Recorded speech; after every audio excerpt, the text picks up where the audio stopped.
Other sources section बताइए, income from other sources कहां से कहां तक, 56 टू 59। 56 क्या है, चार्जेबिलिटी सेक्शन। इसके दो पार्ट है, 56 सबसेक्शन 1 और 56 सबसेक्शन 2। 56 सबसेक्शन 1 क्या कहता है, if any income which is not charge under the first 4 head is charge under the head other sources. जैसे अगर एमपी की सैलरी है, वो एम्प्लॉयर एम्प्लॉय का रिलेशनशिप एग्जिस्ट नहीं करता, प्रेसिडेंट एमएलए एम्प्लॉयर एम्प्लॉय का रिलेशनशिप एग्जिस्ट नहीं करता, डायरेक्टर्स एम्प्लॉयर एम्प्लॉय का रिलेशनशिप एग्जिस्ट नहीं करता, तो सैलरी में नहीं जाएगा, हाउस प्रॉपर्टी में नहीं जाएगा, पीजीपीवी में नहीं जाएगा, कैपिटल गेन में नहीं जाएगा, तो कहां जाएगा, अदर सोर्सेस। उसी तरह से अगर आप खाली लैंड किराए पे दे रहे हैं जिसके ऊपर बिल्डिंग नहीं है, तो हाउस प्रॉपर्टी में नहीं जाएगा, तो कहां जाएगा, income from other sources. Owner को किराया मिलता है तभी हाउस प्रॉपर्टी में जाता है, लेकिन अगर मैंने आपको किराए पे दिया, आपने फर्दर लेट आउट कर दिया, तो अगेन हाउस प्रॉपर्टी में नहीं जाएगा, कहां जाएगा, अदर सोर्सेस में। पढ़िए, टोटल कितने सेक्शंस है, 56, 57, 58 और 59। 56 चार्जिंग सेक्शन है, इसके दो पार्ट है, 56 subsection 1, any income which is not charged under the first 4 head is charge under the head income from other sources. Example, directors, MPs, MLA salary, rent from vacant land, income from subletting. Interest की income किस head में जाएगी, other sources में, क्योंकि salary, house property, PGBP और capital gain की income नहीं है, तो जिसका कोई नहीं उसका अदर सोर्सेस। सिमिलरली रॉयल्टी की भी इनकम कहां जाके टैक्स हो रही है, अदर सोर्सेस में। 56 सबसेक्शन 2, लेकिन कुछ इनकम के साथ, और ये इनकम किस हेड में जाके टैक्सेबल होगी, अदर सोर्सेस में। तो following incomes are always charge under the head other sources. तो इसका जन्म किसी और हेड में जरूर हो सकता है, लेकिन इसको यहीं पर लाके हम लोग को टैक्स करना है। तो gifts other sources, dividend other sources, चाहे भले स्टॉक इन ट्रेड हो शेयर्स, उसके बावजूद ये कहां जा रहा है, अदर सोर्सेस में।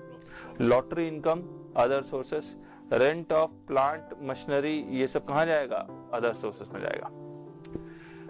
इस इनकम को कमाने के लिए अगर आपने कोई खर्चे किए हैं तो उसका डिडक्शन मिलेगा अंडर सेक्शन 57। तो 57 में amount expressly allowed as deduction, expenditure should be incurred wholly and exclusively for earning section 56 इनकम। Example, interest on loan taken for purchase of bond, उसका डिडक्शन मिल जाएगा। कलेक्शन चार्जेस डिडक्शन मिल जाएगा। और एमपी एमएलए का अगर या डायरेक्टर का प्रोविडेंट फंड का कंट्रीब्यूशन है तो उसका भी डिडक्शन मिल रहा है, तो contribution towards provident fund. 58 restriction on deduction, lottery कमाने का कोई खर्चा है तो उसका डिडक्शन नहीं मिलता है, तो रेस्ट्रिक्शन ऑन डिडक्शन में following deductions are not allowed. Example, expenses incurred in running lottery income.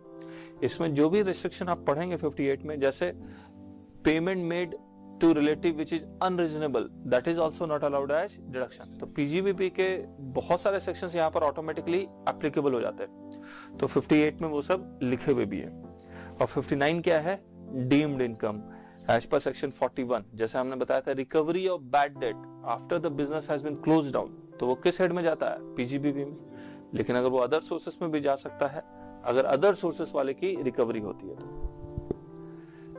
56 subsection 2 gifts, कितने पार्ट में गिफ्ट्स हैं, 3 पार्ट में। तो हमने part A, part B, part C किया। पार्ट ए में किसका gift, cash gift, part B में लैंड एंड बिल्डिंग, और पार्ट सी में जेडपीबी की सास।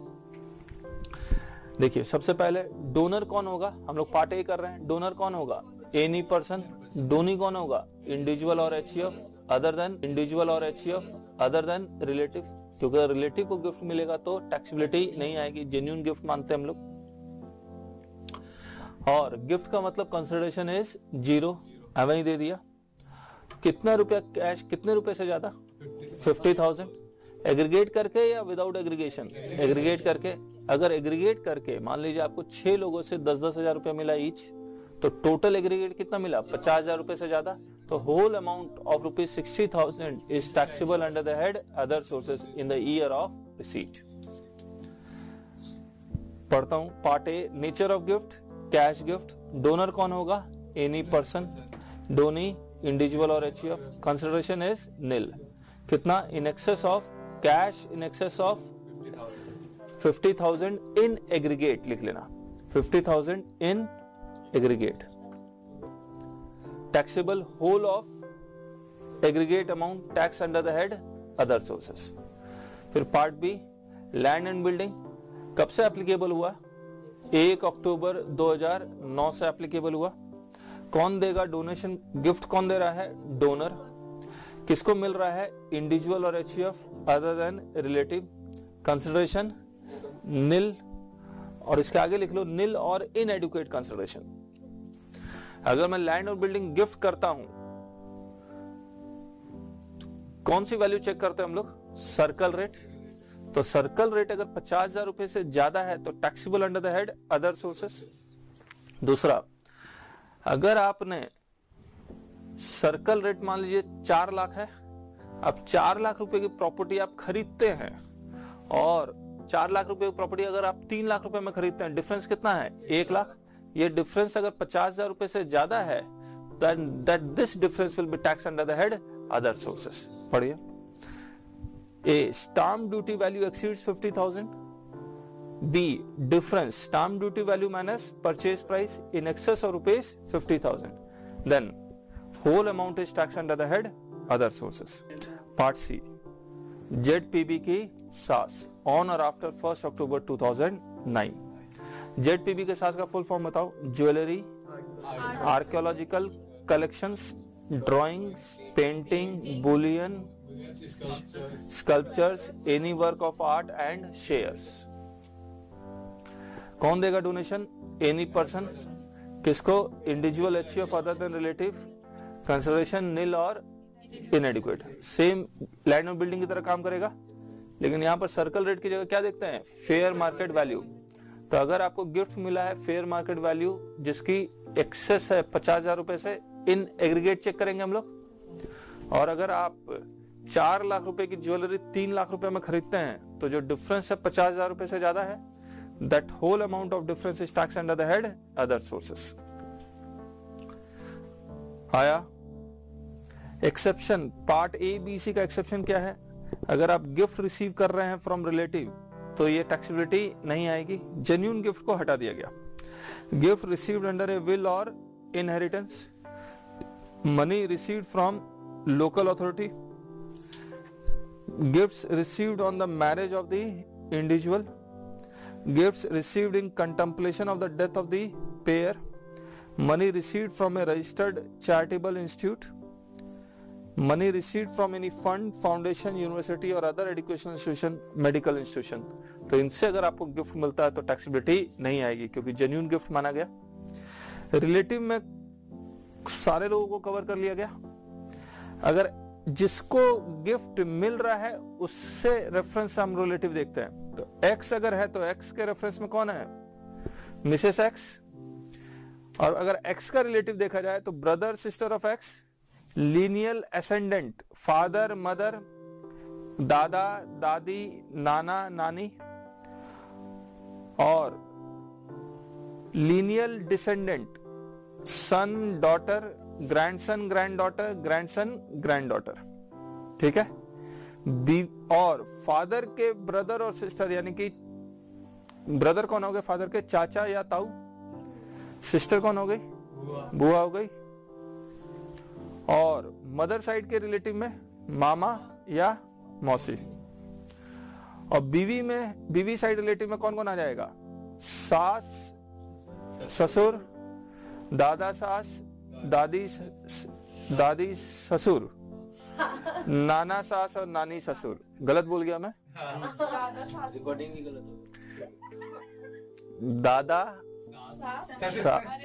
दादा ससुर और दादी सास, नाना ससुर और नानी सास। साला साली भी आ जाएंगे, ब्रदर सिस्टर। और जहां जहां स्पाउसेस नहीं लिखे वो सारे आ जाएंगे। चलिए, other incomes charge under the head other sources. तो गिफ्ट्स हो गया। Number 1, life insurance maturity proceeds if premium for any year exceeds 10% of assured amount.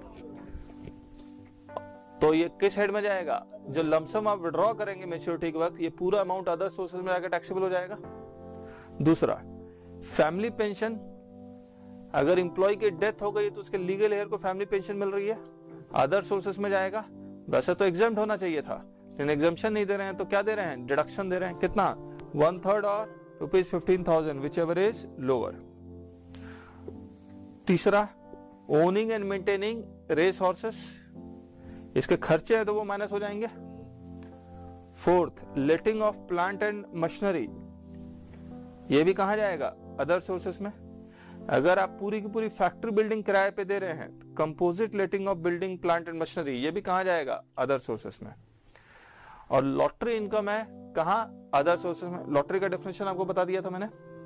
और इस लॉटरी को कमाने का अगर कोई खर्चा करता है तो उसका रिडक्शन नहीं मिलेगा। 7th, मैच्योरिटी प्रोसीड्स ऑफ की मैन इंश्योरेंस पॉलिसी, इसके बारे में मैं आपको पूरा बता दिया था। की man insurance policy basically life insurance है। टैक्स चोरी करने का तरीका था, उसी को रोकने के लिए लेके आया गया। अगर इसका मैच्योरिटी अमाउंट एसएससी को मिलता है तो पीजीबीबी में जाकर टैक्सेबल होगा। इसका मैच्योरिटी अमाउंट एम्प्लॉय को मिलता है तो सैलरी में जाकर टैक्सेबल होगा।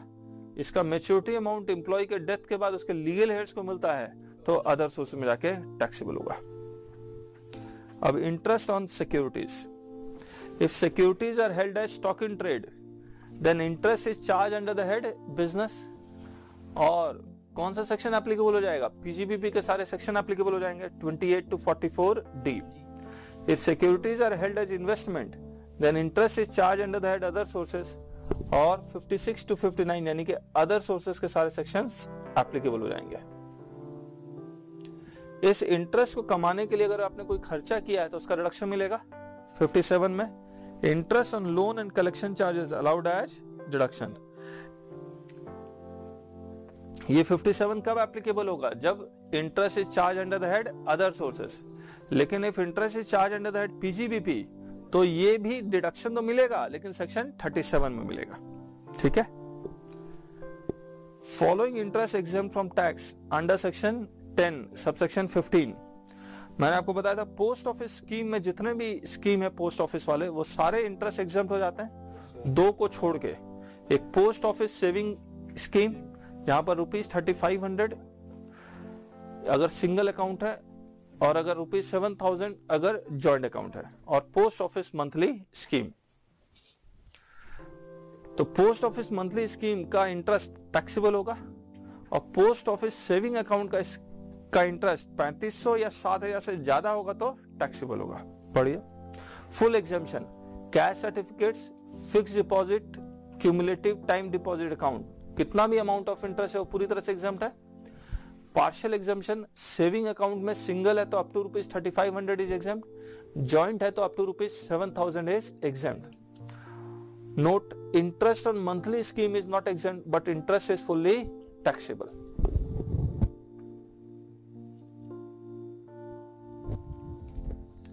इंटरेस्ट ऑन गवर्नमेंट सिक्योरिटीज, देखिए इंटरेस्ट ऑन गवर्नमेंट सिक्योरिटीज हर हालत में टैक्सेबल होगा, कुछ को छोड़ के। Interest on RBI relief bond exempt है, इंटरेस्ट ऑन गोल्ड बॉन्ड भी एग्जेम्प्ट है, लेकिन interest on other government securities are fully taxable under the head other sources. देखिए स्टूडेंट्स के मन में आता है इंटरेस्ट ऑन गवर्नमेंट सिक्योरिटीज है तो एग्जाम्प्ट कर दें। Interest on government securities taxable है सिर्फ इन दो को छोड़ के, आरबीआई रिलीफ बॉन्ड और इंटरेस्ट ऑन गोल्ड बॉन्ड्स। और एक और सेक्शन है सेक्शन 10 सबसेक्शन 4 जहां पर interest on non resident external account is fully exempt from tax. Non resident external account का मतलब क्या बताया था? नॉन रेजिडेंट डॉलर में पैसा लेके आएगा, यहां पर डॉलर में ही रहेगा और उससे इंटरेस्ट मिलता 2 या 3%, वो फुल्ली एग्जेम्प्ट है। डिविडेंड, डिविडेंड के बारे में, securities whether held as stock in trade और इन्वेस्टमेंट, डिविडेंड जब भी टैक्सेबल होगा under the head other sources ही होगा। तो securities held as stock in trade oblique investment, dividend always charge under the head other sources, section 56 to 59 applicable हो जाएगा। लेकिन अगर डिविडेंड इंडियन कंपनी से है तो exempt under section 10 subsection 34, foreign company से है तो टैक्सेबल हो जाएगा। इस डिविडेंड को कमाने का अगर कोई खर्चा है तो वो माइनस होगा, किस हेड में माइनस होगा? अदर सोर्सेस में। लेकिन एग्जेम्प्ट हो गया तो इनकम खत्म, खर्चा खत्म। Interest on loan and collection charges allowed as deduction if dividend is taxable. अगर interim dividend है तो taxable in the year of receipt है, final dividend है तो taxable in the year of declaration है. Section 10 subsection 35 में income from units of mutual fund is exempt from tax. जो चीज shares के साथ होता है वही चीज units of mutual fund के साथ भी होता है.